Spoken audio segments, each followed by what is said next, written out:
Universal vision.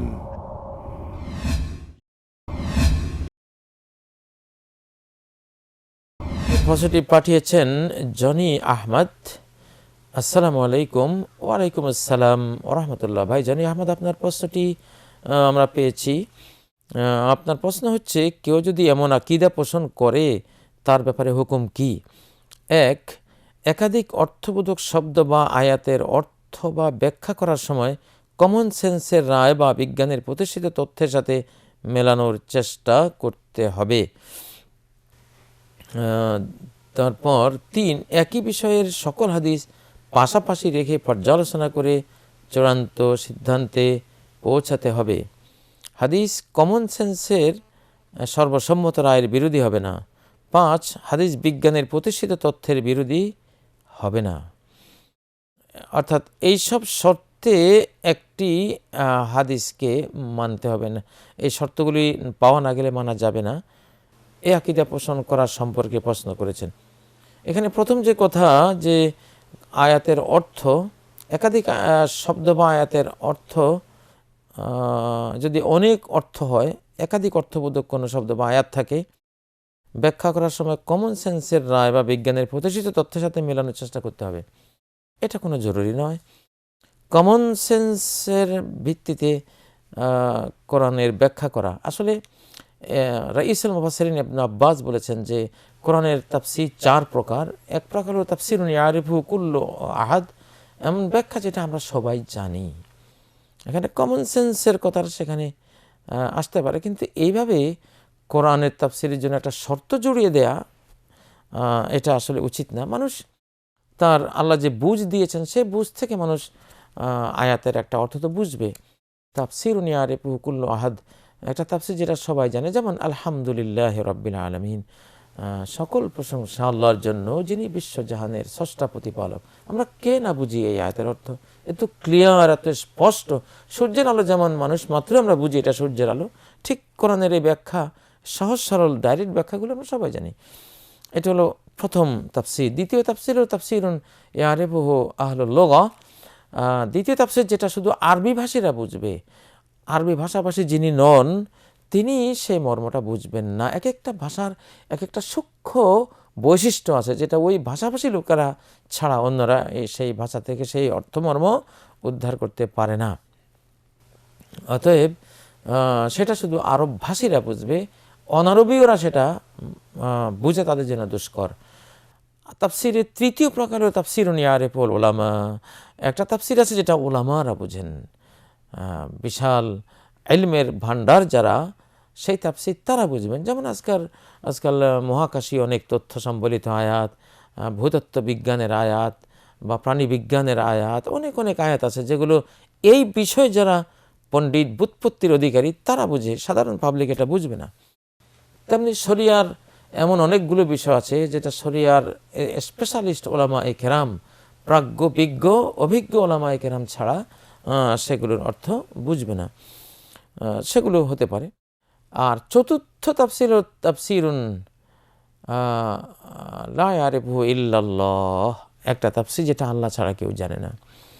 ওমা ইয়ালামু তাউইলাহু ইল্লাল্লাহ, যেমন আল্লাহ বলেছেন এর বাস্তব ব্যাখ্যা কি আল্লাহ ছাড়া কেউ বোঝে না। যেমন আল্লাহ তাআলার সিফাতগুলি তিনি শোনেন, তিনি দেখেন, তিনি হাসেন, তার দুঃখ আসে, এই যে তার এই যে এই সংক্রান্ত কথাগুলো আর এগুলোর ব্যাখ্যা, এগুলো আল্লাহ ছাড়া, এর বাস্তবতা রিয়েলিটি কি আল্লাহ ছাড়া কেউ বুঝবে না। তো তাফসীরের 4 প্রকারের মধ্যেই ইবনে আব্বাস সীমাবদ্ধ রেখেছেন। তো একই বিষয়ের সব হাদিসকে পাশাপাশি রেখে পর্যালোচনা করে চূড়ান্ত সিদ্ধান্তে পৌঁছতে হবে, এটা একটা অভিমত। কিন্তু কোনো বিষয়ে যদি একটি সহিহ হাদিস পাওয়া যায় তাহলে তো সেটা আলা রাসি ওয়াল আইন, আমাদেরকে সেই একটি সহিহ হাদিসের উপর আমল করতে হবে। যেমন ইন্নামাল আমালু বিন্নিয়াত, এই বিষয়টি খবরে ওয়াহেদ, একজন রাবি থেকে এটি বর্ণিত হয়েছে, ওমর ইবনুল খাত্তাব রাদিয়াল্লাহু তাআলা আনহু থেকে। তো অতএব এই হাদিসটি একজন থেকে বর্ণিত হলে কি হবে, এটি বিভিন্ন দলিল প্রমাণ দ্বারা এতটা সত্য হিসাবে প্রতিষ্ঠিত যে এখানে আর অন্য কোনো রাবির প্রয়োজন হয় না। অতএব বিভিন্ন হাদিসকে একসাথে পাশাপাশি রেখে পর্যালোচনা করা ভালো, কিন্তু যদি এক বিষয়ে একটা হাদিস থাকে এমন সে হাদিসটি সহিহ হয়, সেটাই আমাদেরকে মানতে হবে। আর কমন সেন্সের সর্বসম্মত রায়ের বিরোধী হবে না কোনো হাদিস, এটা জরুরি নয়। যেমন নবী সাল্লাল্লাহু আলাইহি সাল্লাম বলেছেন, মাছি যখন কারো খাদ্যে বসে ফালিয়াক মেসকুল্লাহ, পুরো মাছিটাকে খাদ্যে ডুবিয়ে দেবে, সুম্মালে ইয়াতরাহ, তারপর মাছিটাকে ফেলে দেবে বের করে। মানে এখানে কমন সেন্সে আমরা কি বুঝবো? মাছির এই বৈশিষ্ট্যের কারণ কি, এর নিগূঢ় রহস্য তো আমাদের কমন সেন্স এখানে কাজ করবে না। এখন কমন সেন্সে বলবে একটা মাছিতে কি আছে, এটাকে কেন ডুবাইতে হবে, এটা আবার ফেলে দিতে হবে, এখানে কি বিষয়? তো সেজন্য কমন সেন্স তো সব কিছুকে ধরতে পারে না। আর কমন সেন্সকে ইসলামী শরিয়ার কোনো বিষয়ের মাপকাঠি বানানো বিপজ্জনক। আসলে কোরআন আর হাদিস একে অপরের মোসাদ্দেক, স্টেশনকারী, সত্যায়নকারী। আমাদের কাজ হলো সহি হাদিস সূত্র মতে যদি আমরা সহি পেয়ে যাই, রাবিগুলো বিশ্বস্ত, তাদের স্মরণশক্তি প্রশ্নাতীত, হাদিসটির মধ্যে এই হাদিসটি বর্ণনাকারীরা বিপরীতমুখী পরস্পর বিরোধী কোনো বক্তব্য বা কোনো হাদিস বর্ণনা করেননি, সবাই একমত আছেন, হাদিসের মধ্যে সূক্ষ্ম কোনো দোষও নেই, এবং হাদিসটি এমন নয় যে একজন বর্ণনা করেছেন বহুজন বিশ্বস্ত রাবের বিপরীতে। এই শর্তগুলি ফুলফুলি হলে বাস সামি'না ওয়া আতা'না, আমরা হাদিস শুনলাম আর মানলাম। আর কোরআনের ব্যাপারে তো পর্যালোচনা কোনো প্রয়োজনই নেই, সেটা তো নির্জলা সত্য, ধ্রুব সত্য। হাদিস বিজ্ঞানের প্রতিষ্ঠিত তথ্যের বিরোধী হবে না। হ্যাঁ, বিজ্ঞানের যে বিষয়গুলো প্রতিষ্ঠিত সত্য, কোনো হাদিস সেগুলি বিরোধী সাধারণত হয় না। আর যদি বিরোধী হয়, হতেও পারে, হলে বুঝতে হবে এখানে বিজ্ঞান ভুল করেছে, হাদিস ভুল করেনি। অর্থাৎ সর্বাবস্থায় হাদিসকে, আয়াতকে ঊর্ধ্বে রাখতে হবে। আমার বুঝে আসুক চাই না আসুক, এতে কিছু যায় আসে না।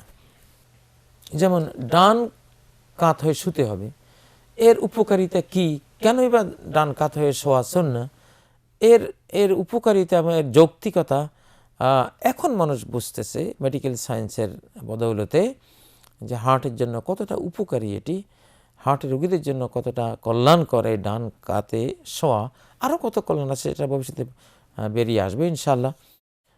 তো এইসব জিনিস আমরা যুগে যুগে বুঝবো। আমাদের কাজ হলো সহি কোনো হাদিস পেলে এটাকে শুনলাম আর মানলাম, বাস। এখানে আর কোনো মন্তব্য ইত্যাদির কোনো সুযোগ নেই। কমন সেন্স এর ভিত্তিতে গ্রহণ করব, কমন সেন্স এটাকে না বুঝলে ভিত্তিতে এটাকে গ্রহণ করব না, এমনটা হতেই পারে না।